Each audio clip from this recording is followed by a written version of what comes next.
Eurotopia. Aqui, a Europa. This goes to the core of who we are. Liberté. Europa ha sido más fuerte. Égalité. É tempo de agir para uma recuperação justa, verde e digital. Fraternité. Os jovens, a Europa e os desafios que enfrentamos. Eurotopia. Olá e sejam bem-vindos a mais um episódio do Eurotopia, o podcast da Rede Público, onde quinzenalmente vamos discutir os desafios da Europa e perceber qual a união queremos. Eu sou a Beatriz. E eu sou a Joana. E não podíamos deixar passar o aniversário dos 50 anos do 25 de Abril e da democracia em Portugal, e por isso no episódio de hoje vamos falar sobre a influência que a criação da CEE teve num Portugal pré-25 de Abril e da forma como a entrada de Portugal na CEE moldou a nossa posição no mapa europeu. Para nos ajudar nesta tarefa, temos connosco Nuno Severiano Teixeira, professor catedrático na Universidade Nova de Lisboa, instituição de que foi vice-reitor e onde atualmente dirige o Instituto Português de Relações Internacionais, o IPRINOVA. Bem-vindo, professor. Olá. Portanto, vamos então dar início ao nosso episódio. Joana, força. Sim, nós tivemos em Portugal um total de um período de 48 anos de ditadura, primeiro com a ditadura de 1926 até 33, depois com o Estado Novo até 74, e este foi o mais longo regime autoritário na Europa Ocidental no século XX. E por isso a nossa primeira pergunta é: qual foi a influência que teve nesta altura a CEE para esta transição de Portugal para uma democracia depois destes 48 anos? Vamos ver, a influência da CEE e da Europa, ela é anterior à própria transição para a democracia, porque a partir da década de 60, mais ou menos, há dois fenómenos que começam a influenciar o país e que tinham uma relação direta com a Europa, não com a União Europeia em particular, mas com a Europa. O primeiro é o fenómeno da emigração, uma longa um grande e longo fluxo emigratório, quer por razões de natureza económica, à procura de vida melhor, quer por razões de natureza política, que se agrava com a guerra colonial, e portanto muitos jovens que discordavam e não queriam fazer a guerra, exilam-se por razões de natureza política, e portanto começa a existir uma relação por via desse fluxo migratório de Portugal para a Europa, que se vai aprofundando ao longo da década de 60. Por outro lado, em sentido contrário, Portugal começa a abrir-se também, a partir dessa altura, ao turismo vindo da Europa, particularmente vindo do Reino Unido, mas também de outros países da Europa, sobretudo para o sul do país, para o Algarve. E, portanto, o turismo por um lado e a emigração por outro criaram, digamos que, uma relação de Portugal com a Europa e da Europa com Portugal, não por uma via oficial, mas por estas tendências, vamos dizer assim, de natureza social. A isso vai acrescer um outro fator, que é a entrada de Portugal na EFTA. Portugal não entra na Comunidade Económica Europeia, porque, enfim, havia várias razões para que não pudesse entrar, natureza económica e até de natureza política, mas entra com o Reino Unido e um conjunto de outros países na EFTA, e isso vai criar uma relação cada vez mais densa, cada vez mais forte, entre a economia portuguesa e algumas economias europeias, em particular o Reino Unido. E, portanto, isso significa que estes três fatores, primeiro o turismo, depois a imigração e depois a entrada de Portugal na EFTA, vão aprofundar essa relação de tal maneira que certos setores da sociedade portuguesa queriam ir mais longe, queriam, digamos, uma aproximação maior à Comunidade Económica Europeia.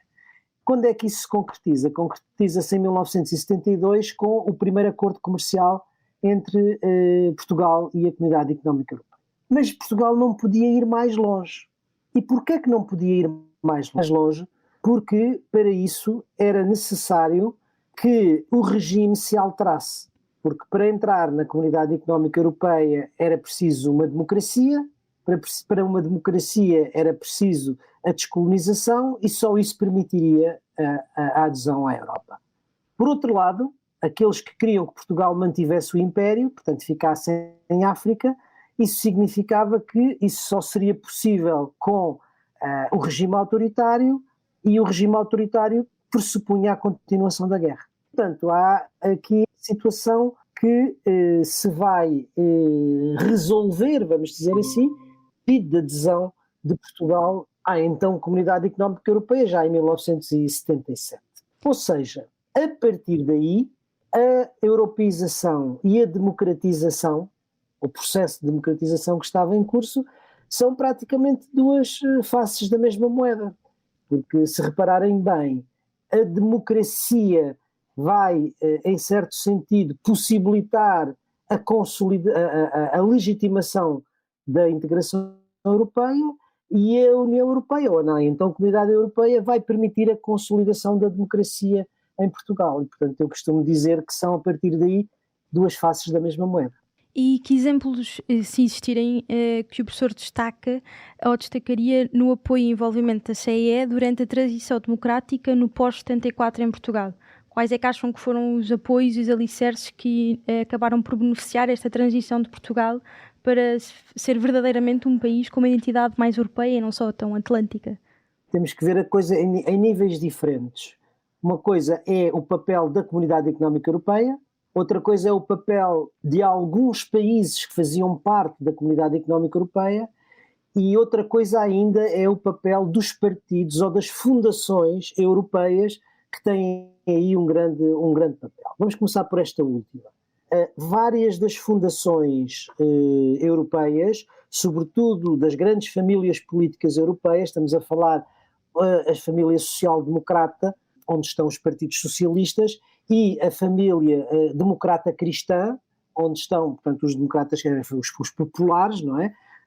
Onde estão os democratas cristãos, essas duas, e mesmo os liberais também, os liberais, essas três linhas de orientação ideológica, todas elas tinham fundações, particularmente na Alemanha, muito fortes, aí são os exemplos mais claros, mas que apoiam a transição para a democracia em Portugal, apoiando a formação dos partidos políticos. É o caso da Fundação Friedrich Ebert, no caso do Partido Socialista, é o caso da Fundação Konrad Adenauer, no caso dos partidos democratas cristãos, e mesmo de outros países. Depois há o apoio dos próprios líderes políticos. Lembram-se do tempo em que Mário Soares dizia: é a Europa connosco. É Mitterrand, Olaf Palme, Helmut Schmidt, vários dos grandes dirigentes políticos que por essa Europa apoiaram a transição portuguesa. E depois, finalmente, a própria Comissão e a Comunidade Económica Europeia, que fizeram uma pressão no sentido de que Portugal se orientasse para uma democracia política de tipo pluralista, uma democracia liberal de tipo ocidental, e que já no período depois do pedido de adesão força, vamos dizer assim, Portugal a acabar com o que restava de órgãos não eleitos na democracia portuguesa, ou seja, o Conselho da Revolução, porque para a Comunidade Económica Europeia só podem entrar democracias plenas, onde todos os órgãos tenham legitimidade democrática e, portanto, sejam eleitos, e, portanto, foi preciso, e essa pressão da Comissão foi importante, e dos Estados-membros também, para, digamos, acabar com o Conselho da Revolução, o que aconteceu na revisão constitucional de 1982, e que permitiu Portugal, enfim, ser uma democracia pluralista de tipo ocidental, e isso é a última condição política para a adesão plena à Comunidade Económica Europeia. E ainda dentro desta pergunta, qual é que era entre 74 e 86 a percepção pública dominante em Portugal em relação à CEE, e como é que essa percepção se compara à de um Portugal pré-25 de Abril? Qual é que era a opinião pública em relação à Europa que existia e existiu em Portugal durante essas décadas de transição? Durante o período da transição, estamos a falar entre 1974 e 1976, não é? Uhum. O país estava muito dividido. O país, é preciso lembrar que se estava em Guerra Fria e que havia três orientações possíveis. Uma orientação ocidental, o que significava, do ponto de vista político interno, uma democracia política de tipo pluralista, não é?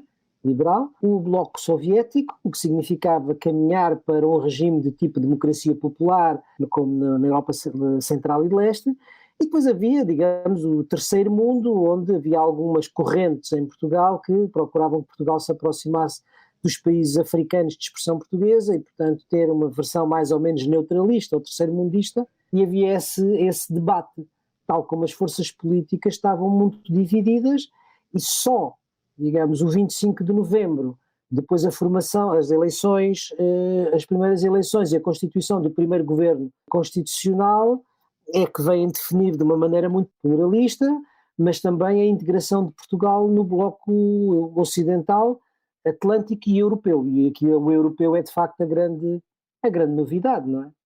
Ou seja, a nível da camada da população, o professor acha que já mesmo na transição para o 25 de Abril a CEE sempre foi vista como um objetivo a longo prazo, ou seja, como algo que iria ajudar Portugal a fazer essa transição. E há bocado também falou na questão dos imigrantes, ou seja, a própria população portuguesa, nesta altura de 25 de Abril, com aquele turbilhão todo, já a percepção que tinha em relação à União Europeia, ainda CEE na altura, já era quase como algo que iria tornar Portugal um país mais próximo dos países europeus a nível económico, social, etc.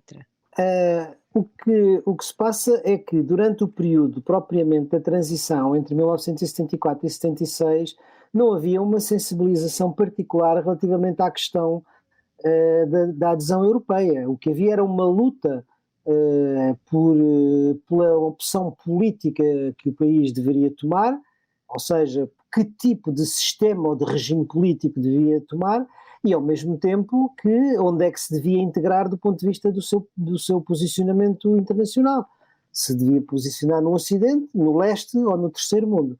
E, portanto, não há na opinião pública portuguesa em geral uma consciencialização muito particular relativamente à questão europeia. Isso só se vem a colocar justamente quando, depois da formação do primeiro governo provisório, o governo diz que Portugal é claramente um país ocidental, isso fica claro, Atlântico era a tradição que vinha do passado, e depois europeu. É a partir do momento em que essa novidade da Europa como opção da política externa portuguesa se coloca, que começa o debate em Portugal. E esse debate é um debate não só político, mas é também um debate económico. Político porque havia uma parte das forças políticas que entendiam que Portugal não deveria integrar-se no bloco ocidental e, portanto, também no bloco europeu, na Comunidade Económica Europeia, e, sobretudo, à esquerda e à direita, Partido Comunista e extrema-esquerda, e, por outro lado, a ala mais à direita, mais nacionalista, mais soberanista, que também assim o entendia, mas também havia um debate de natureza económica, eram as forças económicas que tinham receio que a entrada de Portugal no mercado único pudesse provocar um impacto que fosse negativo na economia portuguesa, e portanto aqui há uma parte da população que se opõe, e esse debate então nessa altura, estamos a falar entre 1976 e 1977, é que há de facto um grande debate na sociedade portuguesa sobre quais seriam as opções. E é conhecida uma pequena história que eu vos posso contar, é que Mário Soares, que era muito favorável ao pedido de adesão plena à Europa, à Comunidade Económica Europeia, e vários setores da economia, sindicalistas, empresários, economistas, procuraram convencê-lo de que a economia portuguesa não era capaz de aguentar o impacto e que Portugal não devia pedir uma adesão plena, mas apenas aprofundar as relações, uma adesão mitigada, um acordo comercial mais forte. E Mário Soares ouviu-os a todos e disse: têm todos muita razão, mas eu vou pedir à mesma. Vou pedir à mesma porquê? Porque ele sabia que mais importante do que a questão económica era a questão da democracia. E uma entrada de Portugal na Comunidade Económica Europeia significava, de facto, a consolidação da democracia, que era o grande objetivo naquele momento. E pegando um bocadinho na transição de Portugal para a democracia e na entrada da CEE, como é que a experiência de Portugal na União Europeia se diferencia da de outros países europeus, que também passaram por transições políticas importantes, desde logo Espanha, que aderiu à CEE na mesma data que Portugal, que era uma coisa que nem sempre acontecia, tendo em conta que eram dois países ibéricos, mas sempre que existia a possibilidade de se juntarem a algo supranacional, Portugal nunca se aproximava da mesma forma que Espanha. Portanto, isto aqui acabou por ser quase que um momento único da história ibérica entre estes dois países. Sim, que altera radicalmente a maneira dos dois países se posicionarem do ponto de vista internacional, não é? Bem, na questão da adesão é preciso perceber o seguinte, a Comissão Europeia e a então Comunidade Económica Europeia sempre negociaram os alargamentos em pacote. Foi negociado em pacote o primeiro alargamento do Reino Unido e da Irlanda, foi negociado em pacote o segundo com Portugal e Espanha e depois os mais recentes também. Portugal tinha o seu dossiê, os pedidos de adesão são de 77, Portugal tinha o seu dossiê completo em 1983, praticamente, as negociações económicas dos dossiês da agricultura, da indústria, dos vários setores económicos estavam terminados. Portugal também já tinha extinto com a revisão da Constituição o Conselho da Revolução e, portanto, já era uma democracia plena, estava pronto para aderir. Porquê é que não adere imediatamente? Porque os dois dossiês estavam associados, Portugal e Espanha, e a Espanha tinha ainda vários dossiês económicos, enfim, a questão da agricultura francesa, muito concorrencial com a agricultura espanhola, e Portugal teve que esperar, embora tenha tentado diferenciar a negociação dos dois países, não conseguiu, e, portanto, teve que esperar pelo fim dos dossiês espanhóis, que os dossiês espanhóis tivessem fechados para poder aderir, o que acontece em simultâneo em 1985, junho de 85, e que entra em vigor em 1 de janeiro de 86. A partir daí há aqui uma alteração muito importante, que a Beatriz referiu, e que é o facto de, até aí, Portugal e Espanha estarem sempre em posições diferenciadas do ponto de vista diplomático, e a partir daí Portugal e Espanha passam a coincidir. Têm as mesmas alianças, primeiro a União Europeia, em 86, depois progressivamente com a aproximação da Espanha à NATO e a entrada da Espanha na NATO, que é um bocadinho mais tardia, já década de 80, os dois países têm hoje em dia as mesmas alianças, a NATO e a União Europeia. E passando agora para este período pós-entrada na CEE, como o professor dizia bem, a partir de 1 de janeiro de 1986, de que forma, e nós às vezes se calhar perdemos um pouco a noção disto também com os anos que vão passando, de que forma é que a integração de Portugal na CEE de facto mudou o nosso país, fortaleceu as instituições democráticas que ainda eram muito recentes e alterou o nosso panorama económico, social, de um país com uma democracia muito jovem e que agora, 50 anos depois, também estamos a fazer este balanço. Sim, o país mudou radicalmente, não é? Mudou do ponto de vista internacional, porque passou a ter um eixo central da sua orientação externa para a Europa, quando era até aí essencialmente atlântico e colonial. Isso é uma mudança radical, portanto, fecha o ciclo do Império e abre o ciclo europeu, mas também o país mudou-se do ponto de vista interno, ou seja, nas instituições, na sociedade, na economia, e, portanto, é aquilo que nós normalmente costumamos traduzir pelo conceito de europeização. A europeização tomou conta do país a partir desse momento, embora ela não tenha sido igual durante todo esse período. Há um período de europeização mais acelerada e de convergência entre Portugal e as médias dos indicadores económicos, sociais, etc., nas várias áreas, de aproximação à média, de convergência com a média europeia entre 1986 e 2001, e depois um período, pelo contrário, de divergência em relação à média as médias europeias, dos indicadores europeus a partir de 2001, e que vai depois tornar-se muito evidente e crítico durante a crise financeira, a crise do euro, das dívidas soberanas e do euro, e que vai durar basicamente até 2014, 2015, não é? Quando o país termina o período da chamada Troika. Em todo o caso, durante todo o período, é evidente que a transformação do país é visível e é radical, não só do ponto de vista das infraestruturas, dos transportes, mas sobretudo também do ponto de vista dos indicadores sociais, o recuo do analfabetismo, o recuo da mortalidade infantil, os progressos dos serviços públicos. com todos os problemas que o país tem hoje. Todas as democracias têm. Mas isto também é uma lição para nós nos 50 anos do 25 de Abril. E a lição que eu acho que nós temos de tirar é que a democracia não é um dado adquirido. Quer dizer, não é uma vez conquistada, não fica para sempre e nós não temos que fazer nada porque ela se vai manter. Não, pelo contrário. Nós temos hoje todos os sinais, quer do ponto de vista do sistema político, quer do ponto de vista das questões económicas, quer do ponto de vista dos desafios vários sociais, dos serviços públicos, etc., que o país tem, que a qualidade da democracia está em risco, está sempre a ser testada e que, portanto, a democracia é uma conquista diária, vamos dizer assim.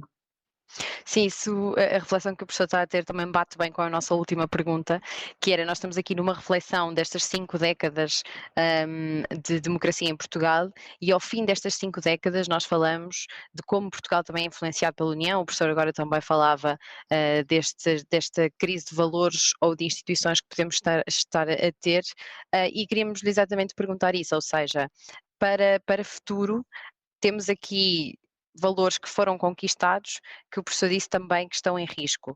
Quais são os principais riscos que identifica também que a longo prazo para as nossas democracias, não só no contexto português, mas também europeu? Eu acho que, quer dizer, cada país tem problemas diferentes e Portugal também tem os seus problemas específicos.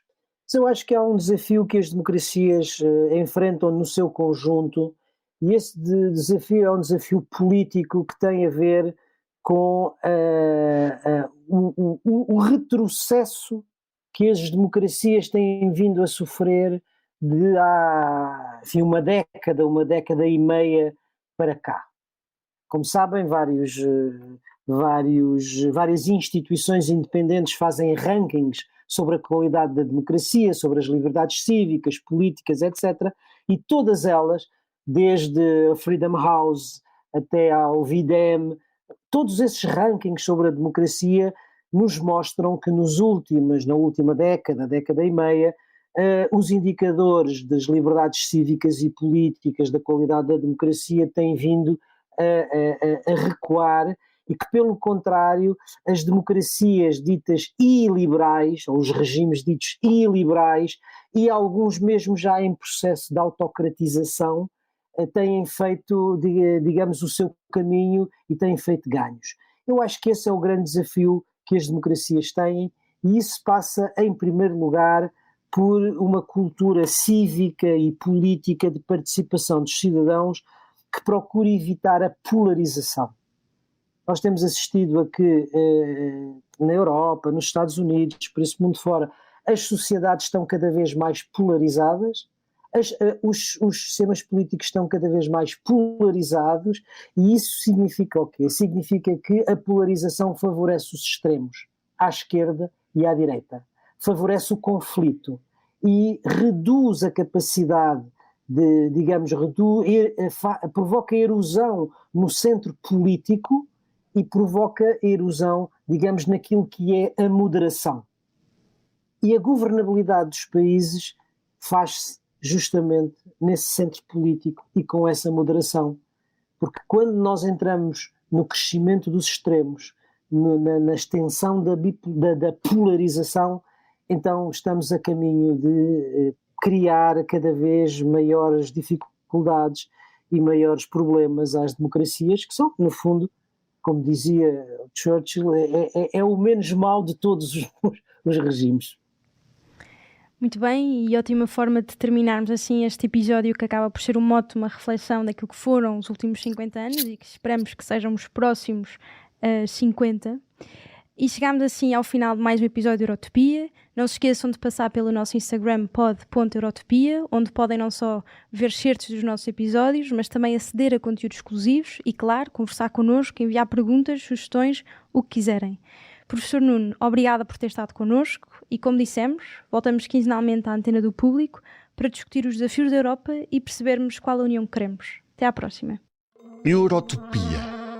Aqui, a Europa. This goes to the core of who we are. Liberté, Europa ha sido más fuerte, égalité, É tempo de agir para uma recuperação justa, verde e digital. fraternité. Os jovens, a Europa e os desafios que enfrentamos. Eurotopia.